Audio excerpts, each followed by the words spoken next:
ದಕ್ಷಿಣ ಕನ್ನಡ ಜಿಲ್ಲಾ ಪಂಚಾಯತ್ ಸಭಾಂಗಣದಲ್ಲಿ ಜಿಲ್ಲಾ ಉಸ್ತುವಾರಿ ಸಚಿವ ಕೋಟಾ ಶ್ರೀನಿವಾಸ ಪೂಜಾರಿ ಅಧ್ಯಕ್ಷತೆಯಲ್ಲಿ ತ್ರೈಮಾಸಿಕ ಕೆಡಿಪಿ ಸಭೆ ನಡೆಯಿತು. ಇನ್ನು ಸಭೆಯಲ್ಲಿ ಜಿಲ್ಲೆಯ ವಿವಿಧ ಅಭಿವೃದ್ಧಿ ಕಾಮಗಾರಿಯ ವಿಚಾರಗಳ ಕುರಿತು ಚರ್ಚೆ ನಡೆದವು. ಘನತ್ಯಾಜ್ಯ ನಿರ್ವಹಣೆ ಕುರಿತು ಶಾಸಕರಾದ ರಾಜೇಶ್ ನಾಯ್ಕ್ ಹಾಗೂ ಯುಟಿ ಖಾದರ್ ಸಭೆಯಲ್ಲಿ ಗಮನ ಸೆಳೆದರು.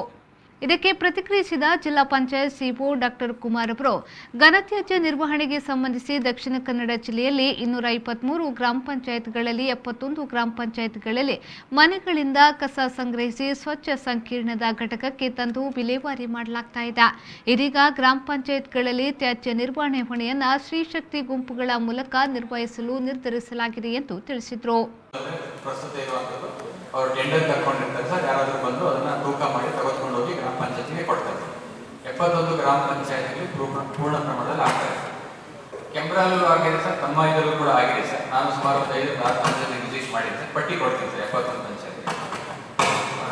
ಮತ್ತೆ ಸರ್ ನಮ್ಮಲ್ಲಿ ಸರ್ ಈಗ ODA ಪ್ಲಸ್ ಡಿಕ್ಲೇರ್ ಮಾಡಲಿಕ್ಕೆ, ನಮ್ಮ ಜಿಲ್ಲೆಯನ್ನು ODA ಪ್ಲಸ್ ಅಂತ ಡಿಕ್ಲೇರ್ ಮಾಡಲಿಕ್ಕೆ ಸರ್ 80% ನಮ್ಮ ಇರುವಂಥ ಪಾಪ್ಯುಲೇಷನ್ ಹೌಸ್ ಹೋಲ್ಡ್ ಎಷ್ಟಿದೆ, ಸುಮಾರು 2,83,000 ಹೌಸ್ ಹೋಲ್ಡ್ ಇದೆ ನಮ್ಮ ಜಿಲ್ಲೆಯಲ್ಲಿ.